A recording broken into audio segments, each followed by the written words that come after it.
শুধু দর্শক, আমি ঢাকা মেডিকেল কলেজ হাসপাতালে সামনে আমরা দেখতে পাচ্ছি সকাল থেকেই এখানে বাংলাদেশ জাতীয়তাবাদী ছাত্র দলের হাজার হাজার নেতাকর্মী অপেক্ষা করছেন। যেহেতু সকাল 10টার দিকে মাননীয় প্রধানমন্ত্রী জনাব তারেক রহমান ঢুকেছেন ঢাকা মেডিকেল কলেজে, দীর্ঘদিনের সমস্যা নিরসনের নিরিখেই উনি এখানে এসেছেন।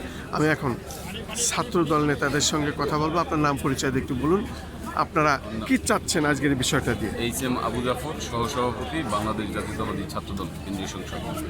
আজকে বাংলাদেশের মাননীয় প্রধানমন্ত্রী জনাব তারেক রহমান ঢাকা মেডিকেল কলেজ, যেটি ঐতিহ্যবাহী একটি প্রতিষ্ঠান, সেই কলেজের 81তম প্রতিষ্ঠাবার্ষিকী উপলক্ষে ঢাকা মেডিকেল ডে, এই উপলক্ষে আজকে এই ঢাকা মেডিকেলে আসছেন।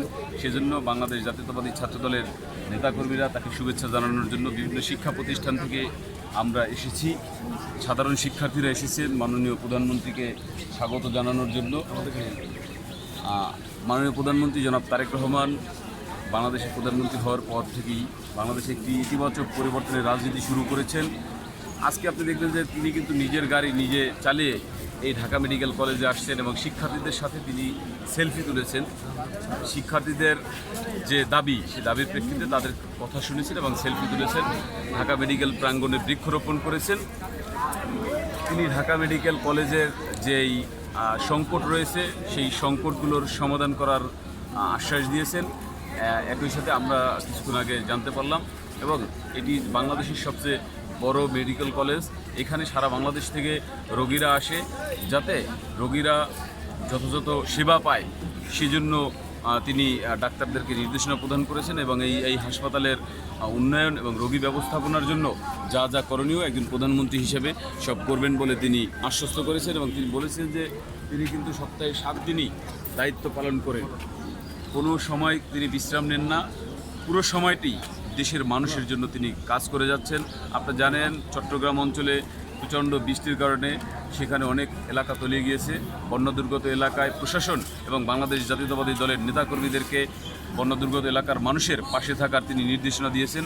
কিন্তু গতকাল সারা দিন তিনি সরকারি বন্ধ থাকা সত্ত্বেও তিনি কিন্তু এই কর্মসূচিগুলো মনিটরিং করেছেন এবং বন্যার্ত মানুষদের খোঁজখবর রেখেছেন। বন্যা দুর্গত যেসব এলাকায় পানি জমে যায় সেই এলাকায় রেল লাইন আরও 5 ফিট উঁচু করবেন বলে তিনি ইতিমধ্যেই আশ্বাস দিয়েছেন। ইনশাল্লাহ আমরা দ্রুততম সময়ের মধ্যে সেগুলো দেখব। কারণ তারেক রহমান যে প্রতিশ্রুতি দেন সেই প্রতিশ্রুতি তিনি রক্ষা করেন।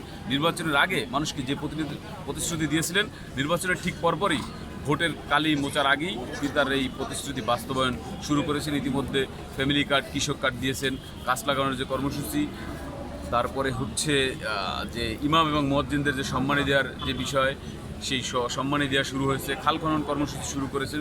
সর্বোপরি বাংলাদেশকে একটি নতুন বাংলাদেশ হিসেবে বিনির্মাণ করার জন্য একটি সাম্য, মানবিক মর্যাদা এবং সামাজিক ন্যায় বিচারের বাংলাদেশ, যেই বাংলাদেশ 1971 সালের মহান মুক্তিযুদ্ধের শহীদদের প্রত্যাশিত ছিল, জুলাই আগস্টের গণঅভ্যুত্থানের শহীদদের প্রত্যাশিত ছিল, তেমন বাংলাদেশ বিনির্মাণের লক্ষ্যেই জনাব তারেক রহমান এগিয়ে যাচ্ছে এবং বাংলাদেশ জাতীয়তাবাদী ছাত্রদল তারেক রহমানের সাথে রয়েছে।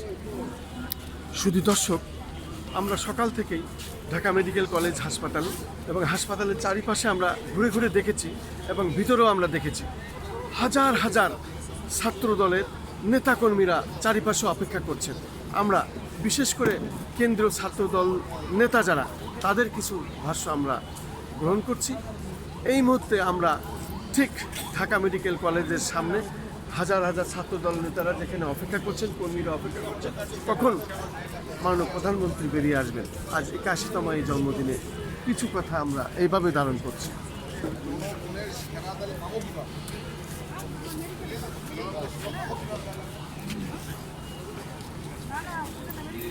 আমরা দেখলাম কিছু মানবিক কাজ, যেহেতু এখানে ঢোকা প্রশাসন সব কিছু বন্ধ, তারপরেও ছাত্র দলের নেতারা এখানে থেকে অ্যাম্বুলেন্স, যে রুগীগুলো বিশেষভাবে তারা অসুস্থ, সেই অ্যাম্বুলেন্সগুলো আমরা দেখলাম আমাদের সামনেই প্রশাসনকে বলে উনি পার করে দিলেন। এটা একটি মানবিক দিক।